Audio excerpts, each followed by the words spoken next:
इजाद किया है 1765 में, और उससे 200 साल पहले तकीउद्दीन स्टीम टरबाइन और स्टीम इंजन इजाद कर चुके थे। लेकिन यह भी मगरबी कॉन्स्पिरेसी का शिकार हुआ और स्टीम इंजन की इजाद का सेहरा जेम्स वाट के सर बांध दिया गया।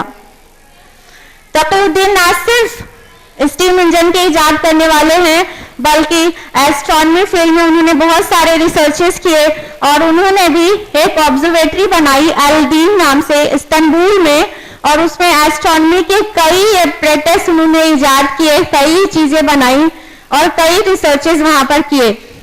उसी में से एक आलात के सामने है तकीउद्दीन का, आपके मॉनिटर पर। ये तकीउद्दीन के बनाए आलात हैं। उन्होंने स्प्रिंग का इस्तेमाल अच्छी तरह जानते थे, इसलिए फलकियाती घड़ी बनाई एस्ट्रोलेब, जो मॉनिटर पर आप देख सकते हैं। फलकियाती घड़ी के अलावा पॉकेट क्लॉक बनाई और पहली बार ऐसी घड़ी बनाई जो मिनट के साथ सेकंड भी बताती थी। तो इस तरह से तकीउद्दीन ने कितने सारे रिसर्चेस उस रसदगाह, उस ऑब्जर्वेटरी में किया जिसे एल्डीन कहते हैं। एल्डीन ऑब्जर्वेटरी अनफॉर्चुनेटली 1580 ईस्वी में मस्मार कर दी गई, मुनद्दम कर दी गई, और फाइनली 1675 में चार्ल्स सेकंड ने इंग्लैंड में एक ऑब्जर्वेटरी बनाई ग्रीनविच टीले पर। आप अपनी मॉनिटर स्क्रीन पर देख सकती हैं कि ये ग्रीनविच ऑब्जर्वेटरी है जो कि इंग्लैंड में है, और अब इस तरह वक्त का कंट्रोल मुसलमानों के हाथों से छूटकर वेस्टर्नर्स के हाथों में चला गया। कल को वक्त हमारा था, आज वक्त इनका है। इससे पहले तक वक्त का कंट्रोल मुसलमानों के ऑब्जर्वेटरी में था, मुसलमानों के हाथ में था, लेकिन अब इंटरनेशनल टाइम हम ग्रीनविच ऑब्जर्वेटरी से जानते हैं। इस तरह कितनी ही कॉन्स्पिरेसीज का शिकार हुए हमारे मुसलमान भाई। आगे बढ़ने से पहले फिर से आपसे एक सवाल करना चाहेंगे कि who was the first aviator? पहला हवाबाज कौन था? सबसे पहला ग्लाइडर किसने इंट्रोड्यूस किया? अब आप डर गए होंगे जवाब देने से, अब ये गलत जवाब हो गया है।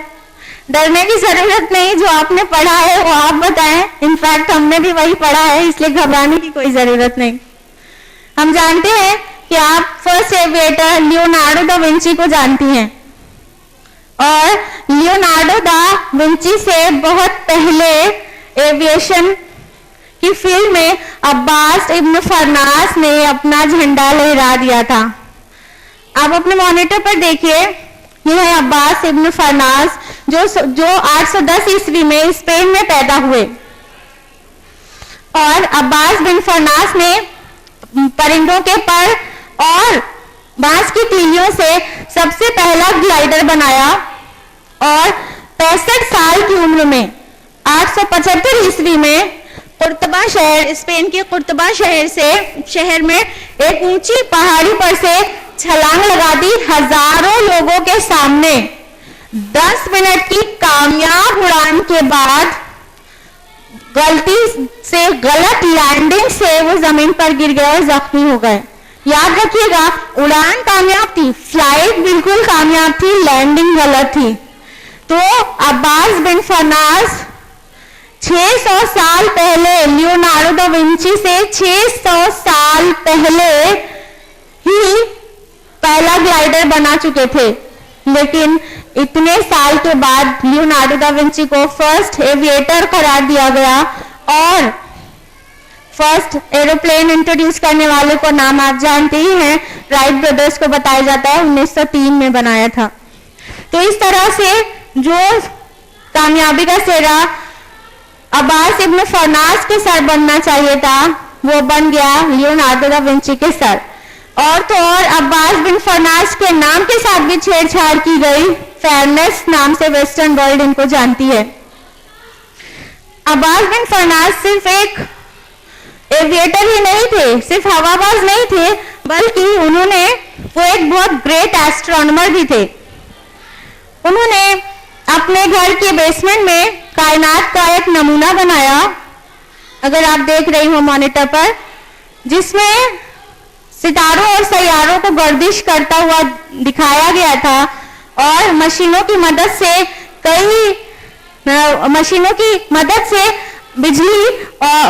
बिजली पैदा की जाती थी और सितारे सैयारे गर्दिश करते हुए दिखाई देते थे। अब्बास बिन फरनास ने अल-मुकाता नाम से पहली वाटर क्लॉक भी बनाई। और अब फिर से आपका टेस्ट, बताइए फादर ऑफ केमिस्ट्री कौन है? माहिर कीमिया सबसे पहला किसको माना जाता है? अब क्या आप जवाब सही देने वाले हैं, इसलिए बगैर खट के बता सकते हैं। गैबर, गैबर, समवॉट राइट आंसर। अगर आप माहिर कीमिया गैबर को जानती हैं तो एक लेवल पर सही है, लेकिन his name was not Geber, he was Jabir bin Hayyan. जी हाँ, केमिस्ट्री के पहले माहिर जिनको दुनिया गैबर नाम से बुलाती है, he was a मुस्लिम और उसका नाम था जाबिर बिन हयान। जाबिर 721 ईस्वी में पैदा हुए और इनकी वालिदा ने इनकी परवरिश और तरबियत का इंतजाम किया और वो बड़ा होकर एक ग्रेट साइंटिस्ट बन गया। जाबिर ने इल्म कीमिया में ऐसे रिसर्चेस किए कि दुनिया मजबूर हो गई इनको फादर ऑफ केमिस्ट्री कहने में।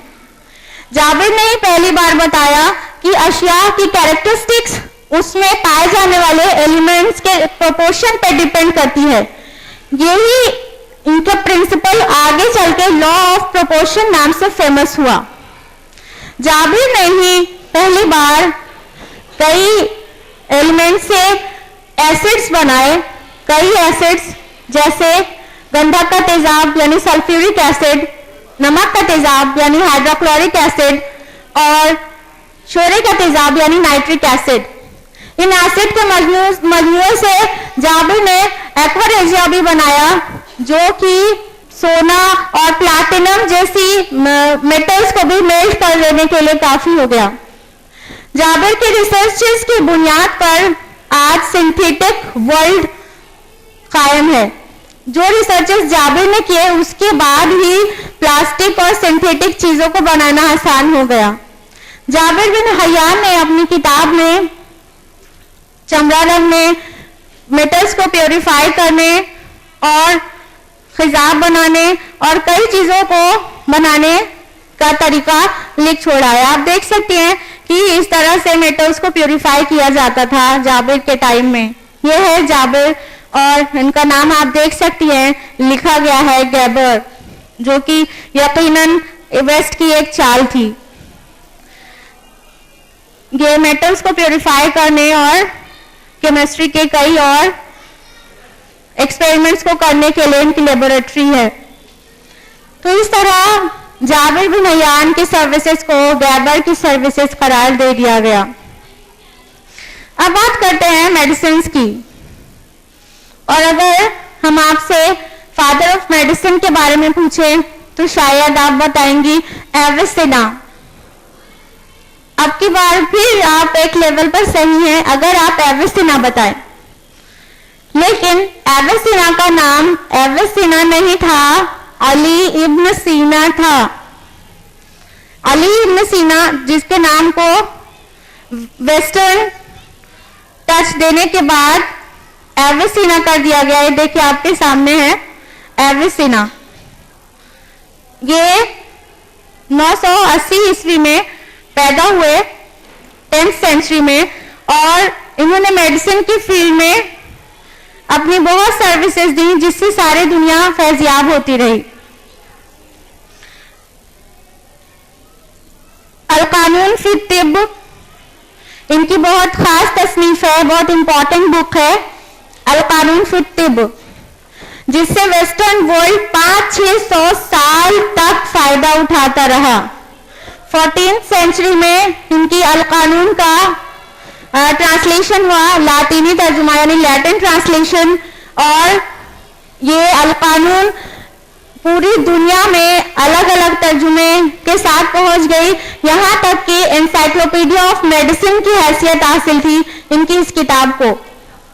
इंग्लिश और फ्रेंच ट्रांसलेशन उसके बाद हुआ और 500-600 साल तक ये अल कानून फित तिब अहले यूरोप के मेडिकल कॉलेजेस में पढ़ाई जाती रही। आज भी अली इब्न सीना की तस्वीरें यूरोप के मेडिकल कॉलेजेस में लगी है। आज भी उनके नाम से कई मेडिकल कॉलेजेस भी हैं और हर जगह उनके नाम के साथ अली इब्न सीना के बजाय एविसिना लिखा है और दुनिया उनको उसी नाम से जानती है और अफसोस कि हम भी उसी नाम से जानते हैं। ये वो लोग थे जो कुरान के करीब थे, ये वो लोग थे जिनकी वालिदा ने उनकी तरबियत और परवरिश कुरान की रोशनी में की थी, इसलिए इतने बड़े बड़े साइंटिस्ट बन गए थे। ये तो और बात है कि हम मगरिबी चाल का शिकार हुए और हम अपनी पहचान खो बैठे और लोग उनको, जो मुस्लिम साइंटिस्ट थे, उनको वेस्टर्न साइंटिस्ट समझने लगे।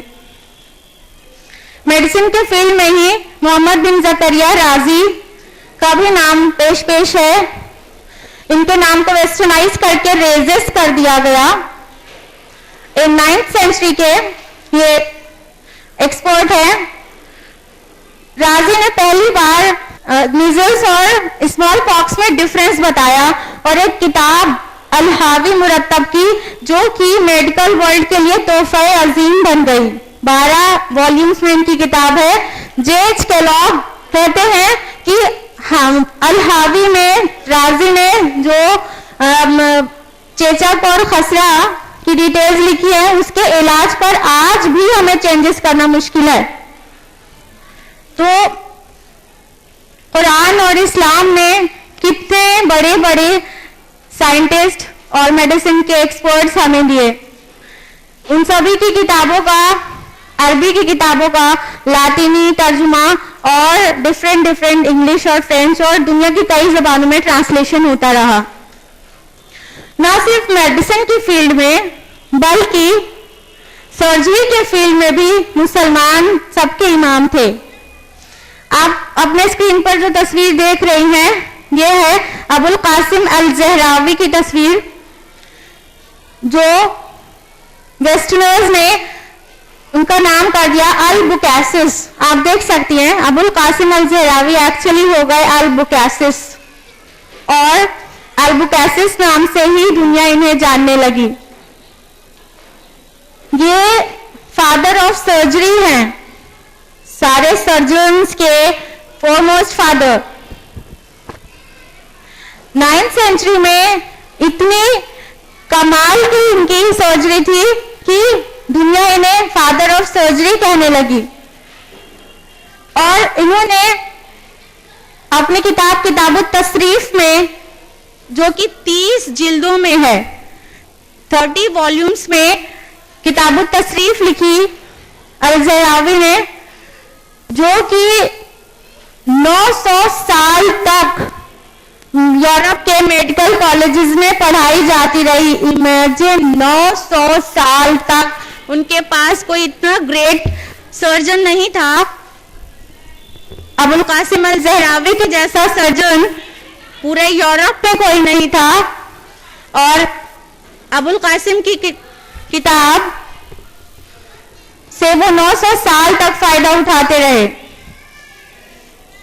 अपनी किताब में अबुल कासिम ने सर्जरी के कई आलात की तस्वीरें भी बनाई हैं और इनकी किताब की खासियत यह है कि ये सारी तस्वीर निहायत नीट एंड क्लीन और बहुत खूबसूरती से बनाई है। आप सर्जरी के कई आलात देख सकते हैं कि इनमें से कई आलात आज भी इस्तेमाल किए जा रहे हैं। अल-ज़हरावी ने इंट्रोड्यूस किया था।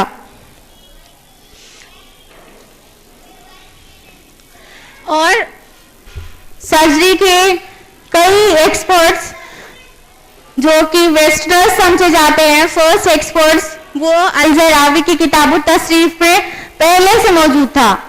मिसाल के तौर पर बड़ी नसों में खून बहने की रोकथाम के लिए फ्रेंच सर्जन एम्ब्रॉयस पारे को उसका एक्सपर्ट माना जाता है।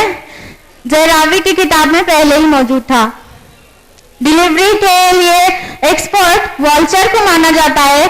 आज भी इस्तेलाह वॉल्चर पोजीशन यूज होती है, ज़हरावी ने पहले ही लिख छोड़ा था। और जख्मों की सिलाई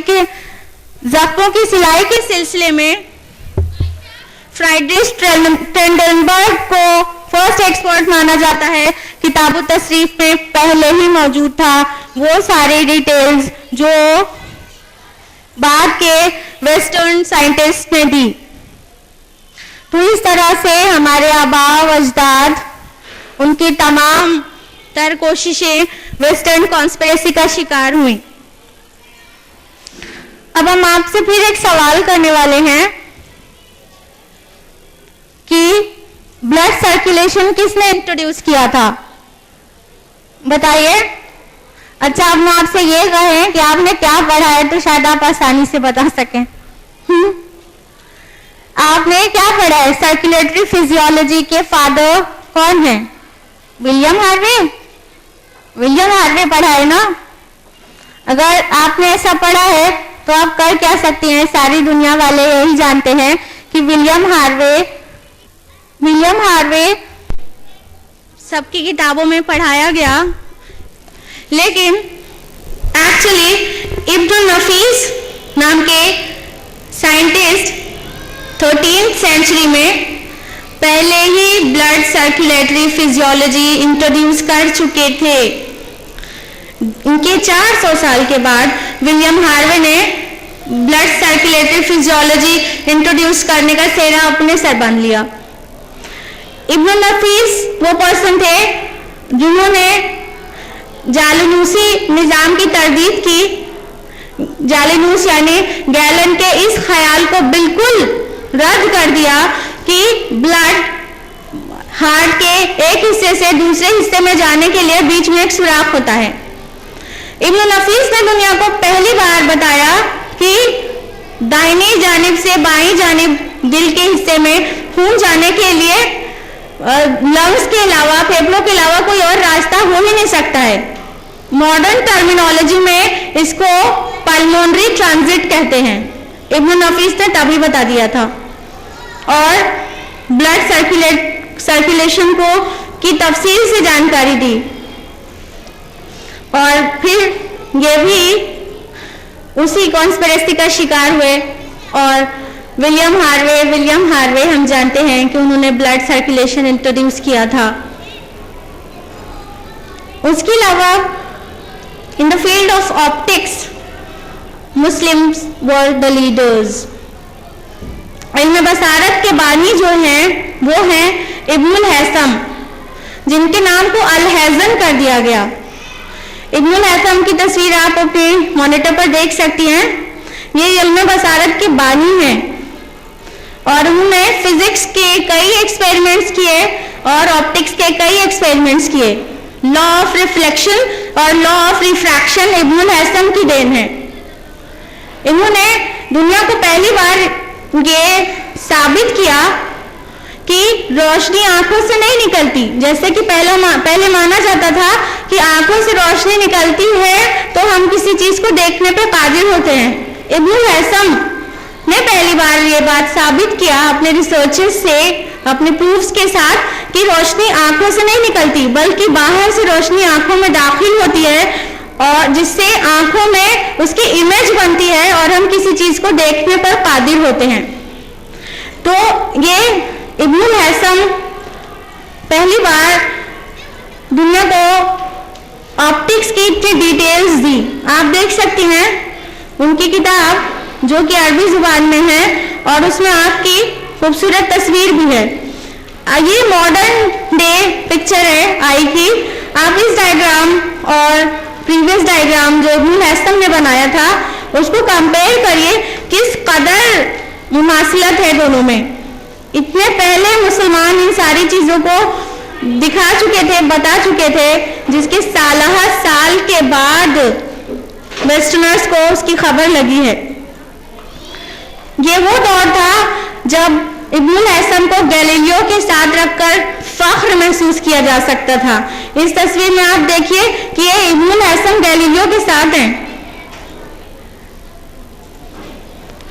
तो ये मगरिब हमारी नक्काली करता था। Can you believe this? आज हम उनकी नक्काली करते हैं। इससे पहले तक मगरिब के लोग मुसलमानों की नक्काली न सिर्फ करते थे बल्कि करने में फख्र महसूस करते